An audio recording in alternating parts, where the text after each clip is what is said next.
Hello dear students, কেমন আছো সবাই? আশা করি সবাই খুব ভালো আছো।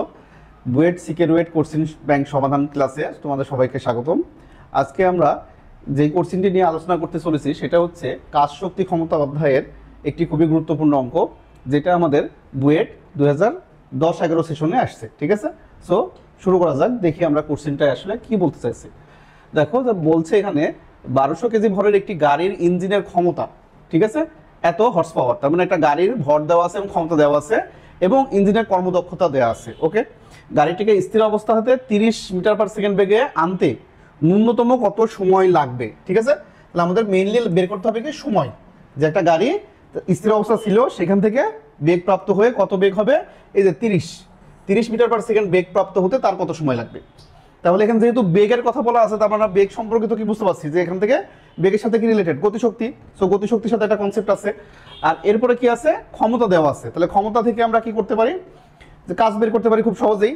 তার মানে এখানে আমাদের গাড়ির ইঞ্জিন সে কি করবে, 0 থেকে বেগ বাড়ায় 30-এ নিয়ে যাবে। তার মানে গাড়ির ইঞ্জিন কর্তৃক যে কৃত কাজ সেটা কি হবে, এই গাড়ির গতিশক্তির পরিবর্তনের সমান। যেটা আমরা কি কাজ, আমাদের কাজ শক্তি উপপাদ্য থেকে আমরা জানি যে কোনো সিস্টেমের কৃত কাজ কি হবে, তার গতিশক্তির পরিবর্তনের সমান। তাহলে এখানে এই ইঞ্জিন দ্বারা কৃত কাজটা হবে আমাদের গাড়ির গতিশক্তির পরিবর্তনের সমান। আর যেহেতু গতিশক্তি প্রথমে বেগ 0 ছিল, প্রথমে কোনো গতিশক্তি ছিল না, মানে গতিশক্তির পরিবর্তন মানেই এই বেগের গতিশক্তি, জাস্ট শেষ গতিশক্তি নিলেই হচ্ছে। তাহলে আমরা ইঞ্জিনের কৃত কাজ, তাহলে ইঞ্জিনের কৃত কাজ সমান সমান গতিশক্তির পরিবর্তন।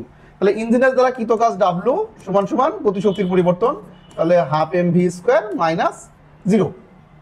ওকে, কৃত কাজ কত, যদি ক্ষমতা দেওয়া থাকে তখন আমরা আবার কাজ কি জানি, যে কাজ সমান সমান হচ্ছে ক্ষমতা ইনটু সময়। তাহলে ক্ষমতা কত দেওয়া আছে, এত হর্স পাওয়ার। তাহলে আমাদের ক্ষমতা যেটা আছে সেটা দেখো কি কার্যকর ক্ষমতা আমাদের লাগবে, কিন্তু এখানে আছে মোট ক্ষমতা। কর্মদক্ষতা দেওয়া থাকলে আমাদের সূত্র আমরা হবে ইটা ইনটু পি ইনটু টি।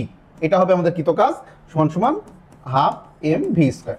জাস্ট এখন যদি আমরা ডাটাগুলো ইনপুট করে দিই তাহলে কিন্তু আমরা মান পেয়ে যাব। তাহলে আসো যে আমরা দেখি কত হয়। ইটার মান আছে কত, 90%, তার মানে 0.9 ইন্টু ক্ষমতা পি আছে কত, 134.05। এটা কিন্তু হর্স পাওয়ারে আছে। সো হর্স পাওয়ার থেকে আমাদের যদি ওয়াটে নিয়ে আসি, তাহলে আমরা এনে কিলোওয়াট আছে, তো আমরা ওয়াটের জন্য 746। সো 746 দিয়ে গুণ করে ওয়াট বানাই নিলাম ইন্টু টাইমটা আমাদের বের করতে হবে। তো টি এর মান আমরা জানি না, এই পাশে হাফ এম ভি স্কোয়ার। তাহলে হাফ এম এর মান দেওয়া আছে কত আমাদের 1200, আর ভি স্কোয়ার মান আছে 30 স্কোয়ার। ওকে, তাহলে যদি আমরা এখান থেকে ক্যালকুলেট করি তাহলে টি এর মানটা কত আসে, তাহলে আমরা দেখি ক্যালকুলেট করে আমরা টি এর মানটা কত পাওয়া যায়। ওকে, তাহলে আমাদের ক্যালকুলেশনে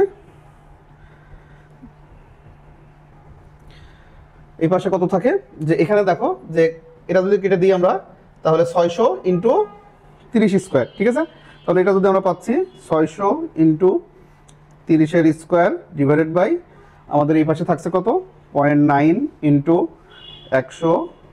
134.05 ইন্টু 746 দিয়ে ভাগ, ব্যাস।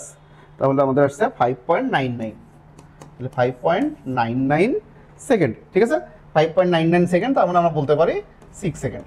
ওকে, তাহলে গাড়িটি আমাদের কি হবে, যে এই 0 অবস্থা থেকে 30 মিটার পার সেকেন্ড বেগ প্রাপ্ত হতে আমাদের মাত্র 6 সেকেন্ড সময় লাগবে। কাজ শক্তি উপপাদ্য ব্যবহার করে কিন্তু আমাদের অনেক অঙ্ক পরীক্ষায় অলরেডি আসছে এবং ভবিষ্যতেও কিন্তু আসবে, কারণ এটা খুবই একটা ইম্পর্টেন্ট কনসেপ্ট, যেখানে আমাদের হচ্ছে গতিশক্তির পরিবর্তন আছে। সেখানেই আমাদের কি হবে, কৃত কাজ সমান গতিশক্তির পরিবর্তন। ওকে, আর কৃত কাজ ক্ষমতা দেওয়া থাকলে ক্ষমতা সূত্র দিয়ে বের করা যাবে, বা অন্য কোনো ভাবে থাকলে সেখান থেকে আমরা কৃত কাজের তো অসংখ্য সূত্র আছে বা অসংখ্য ভাবে কাজ নির্ণয় করা যায়। তাহলে সেই কাজ ইজিক্যাল টু হবে গতিশক্তির পরিবর্তন। সো আশা করি ছোট্ট একটি অঙ্ক হলেও দারুণ একটা কনসেপচুয়াল অঙ্ক ছিল। ঠিক আছে, ভালোভাবে বুঝতে পারছো।